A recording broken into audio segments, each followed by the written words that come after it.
इस मరో బ్రేకింగ్ చేస్తున్నాం. Jubilee hills ఉప ఎన్నిక ప్రచారం పతాక స్థాయికి చేరింది. బీఆర్ఎస్ కాంగ్రెస్ బీజేపీ పోటాపోటీగా ప్రచారం చేస్తున్నాయి. ఇవాళ సాయంత్రంతో ప్రచారానికి తెరపడనుంది. మైకులు బంద్ కానున్నాయి. ఈ నెల 11న పోలింగ్ జరగనుంది. ఇక ఈ నెల 14న ఓట్ల లెక్కింపు చేపట్టనున్నారు. మొత్తం మీద 58 మంది అభ్యర్థులు బరిలోకి దిగారు. ప్రధానంగా బీఆర్ఎస్ కాంగ్రెస్ బీజేపీ మధ్య పోటీ నెలకొంది. బీఆర్ఎస్ ఎమ్మెల్యే మాగంటి గోపీనాథ్ మృతితో ఉప ఎన్నిక జరుగుతోంది. ఆయన భార్య మాగంటి సునీత బీఆర్ఎస్ నుంచి పోటీ చేస్తున్నారు.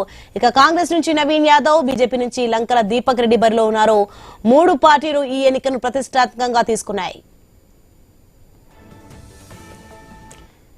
ఇక సీఎం రేవంత్ రెడ్డి స్వయంగా ఎన్నికల ప్రచార బాధ్యతలను చేపట్టారు. జూబ్లీ హిల్స్ లో గెలవాలన్న లక్ష్యంతో ప్రచారం చేస్తున్నారు. 4 రోజులు రోడ్ షో నిర్వహించారు. 7 డివిజన్లలో పర్యటించారు. డివిజన్ కు 2 మంత్రులను, 10 పోలింగ్ కేంద్రాలకు 1 ఎమ్మెల్యేను నియమించారు. ప్రతి 100 మంది ఓటర్లకు 1 నేతకు ఇన్ఛార్జ్ గా బాధ్యతలు అప్పగించారు. అభివృద్ధి సంక్షేమం నినాదంతో కాంగ్రెస్ ప్రచారం చేస్తోంది.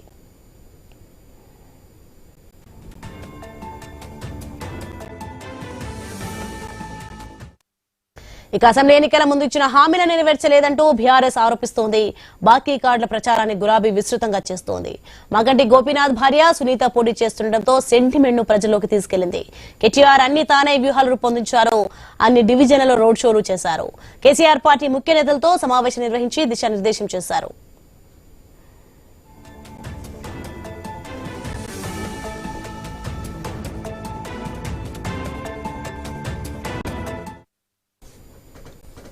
ముక్కోన్నపు పోటీలో తమదే గెలుపని బీజేపీ అంటోంది.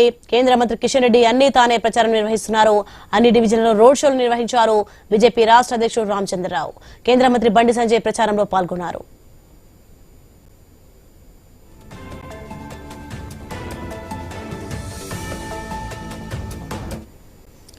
ఇక జూబ్లీ హిల్స్ ఉప ఎన్నిక ప్రచారం చివరి దశలో ప్రధాన పార్టీలు కీలక వ్యూహాలను అమలు చేస్తున్నాయి. బస్తీలోని ఓటర్లను నేరుగా కలిసే ప్రయత్నాలు ప్రారంభించాయి. బోరబొండ, రహ్మద్ నగర్ డివిజన్ల సరిహద్దుల్లో ఉండే దిగువ మధ్య తరగతి ఓటర్ల మద్దతు ఇప్పుడు కీలకంగా మారింది. రైట్, ఇదే అంశానికి సంబంధించి మరింత సమాచారం మా ప్రతినిధి ప్రవీణ్ ఫోన్ లో అందించిన సిద్ధంగా ఉన్నారు. ఎస్ ప్రవీణ్, మొత్తానికి మనం చూస్తున్నాం జూబ్లీ హిల్స్ లో పోటీ ప్రచారాలు జరుగుతున్నాయి. నేటితో ప్రచార గడువు ముగియనుంది. ఏంటి దీనికి సంబంధించిన డీటెయిల్స్ ఏంటి జూబ్లీ హిల్స్ ప్రచారానికి సంబంధించి? మనం చూసుకుంటే 2 తెలుగు రాష్ట్రాల్లో ఉత్కంఠ రేకెత్తిస్తున్నటువంటి జూబ్లీ హిల్స్ ఉప ఎన్నికల ప్రచారం పతాక స్థాయికి చేరింది. అయితే ఇటు బీఆర్ఎస్ గానీ, కాంగ్రెస్ గానీ, బీజేపీ గానీ మొత్తంలో కూడా హరారం శ్రమిస్తున్నాయి. ఆదివారం సాయంత్రం ప్రచారానికి తెరపడనుంది.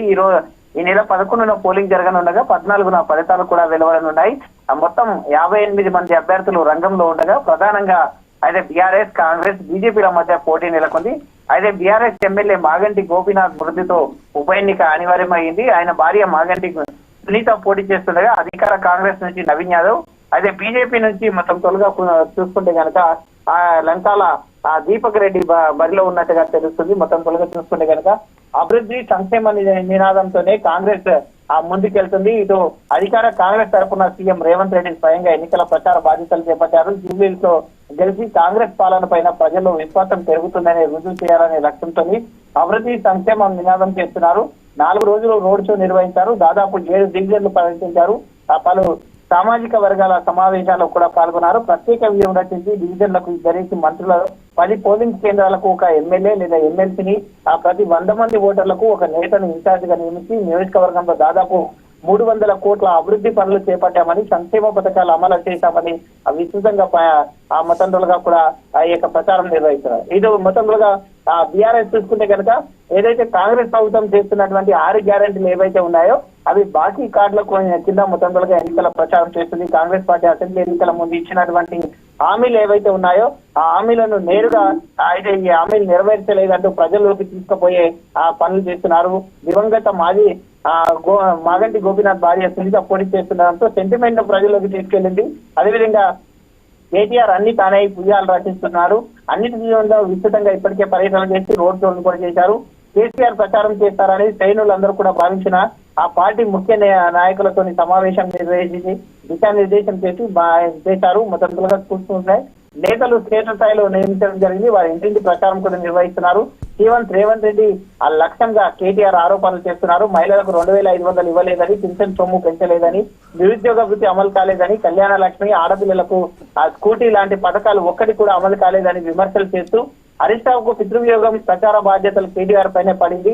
కాంగ్రెస్ ఇదే బీజేపీ ఒకటేనని ప్రచారంలో మెయిన్ గా అయితే కాంగ్రెస్ కోట్ల రాజకీయం ఆడుతుంది అంటూ కూడా ప్రచారం చేశారు. ఇటు మరలా చూసుకుంటే కనుక బీజేపీ ఈ యొక్క కాంగ్రెస్ బీఆర్ఎస్ రెండు ఒకటేనంటూ బీజేపీ ప్రచారం చేస్తుంది. జూబ్లీహిల్స్ లో మనగడ కోసం అయితే బీజేపీ పోటీ పడుతుంది. ముక్కోనవ్వు పోటీలో తమదే గెలుపు అని ధీమా వ్యక్తం చేస్తుంది. అయితే భాజపా అభ్యర్థి అయినటువంటి ప్రకటన కొంత జాప్యం కారణంగా ప్రచారం ఆలస్యం అయింది అంటూ కూడా చెప్తున్నారు. ఇప్పటికే కేంద్ర మంత్రి కిషన్ రెడ్డి అన్ని తానే ప్రచారం నిర్వహిస్తున్నారు. అన్ని డివిజన్ లో రోడ్ షోలు నిర్వహించారు. అయితే భారతీయ జనతా పార్టీ ఏదైతే ఉందో బీజేపీ ఉందో అయితే రాష్ట్ర అధ్యక్షుడు రామచంద్రరావు, కేంద్ర మంత్రి కిషన్ రెడ్డితో పాటు బండి సంజయ్, రఘునందన్ కూడా ఈ యొక్క ప్రచారంలో పాల్గొని ఓటర్లను ఐక్యత కోసం ప్రయత్నాలు చేస్తున్నారు. అయితే మొత్తం చూసుకుంటే కనుక ఈసారి ఉప ఎన్నికలో భారీగా స్వతంత్రులు పోటీ పడినా పెద్దగా ప్రచారం లేదు. కొంతమంది ప్రభుత్వ విధానాలను నిరసిస్తూ పోటీకి దిగినటువంటి అది కూడా చూస్తున్నాం.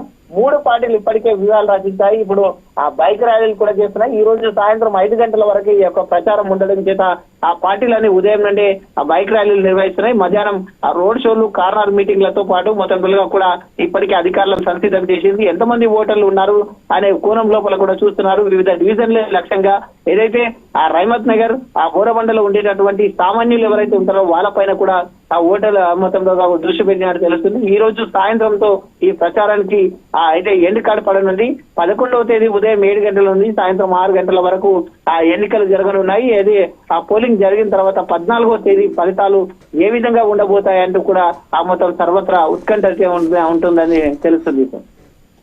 సో మనం చూసుకుంటే ప్రవీణ్ మెయిన్ గా బీఆర్ఎస్ నుంచి అయితే కేటీఆర్ గారు ప్రచార రంగంలోకి దిగారు. ఇక బీజేపీ నుంచి చూసుకుంటే కేంద్ర మంత్రి కిషన్ రెడ్డి దిగారు. ఇక కాంగ్రెస్ నుంచి చూసుకుంటే సీఎం దిగారు. మరి ప్రజల స్పందన ఎలా ఉంది ఏంటి? బోరబండ, రైమత్ నగర్ చూసుకుంటే కనుక జూబ్లీహిల్స్ ఉప ఎన్నికల ప్రచారం చివరి దశలో ఉన్నటువంటి నేపథ్యంలో కొన్ని ఏవైతే ఈ యొక్క బస్తీలు ఉన్నాయో బస్తీలో జరిగేటటువంటి ఏదైతే సమస్యలు ఉన్నాయో ఆ సమస్యల కారణంగా కొంతమంది నేతలను డైరెక్ట్ గా మంత్రులను కూడా అయితే సామాన్య పౌరులు ప్రశ్నించినటువంటి దృశ్యాలను మనం చూసాము. మంత్రులను కూడా డైరెక్ట్ గా అడిగినటువంటి దృశ్యాలను చూసాం. కాబట్టి అయితే ఈ ఉప ఎన్నిక కీలకంగా 3 పార్టీలకు కీలకంగా మారిందని తెలుస్తుంది. రైట్.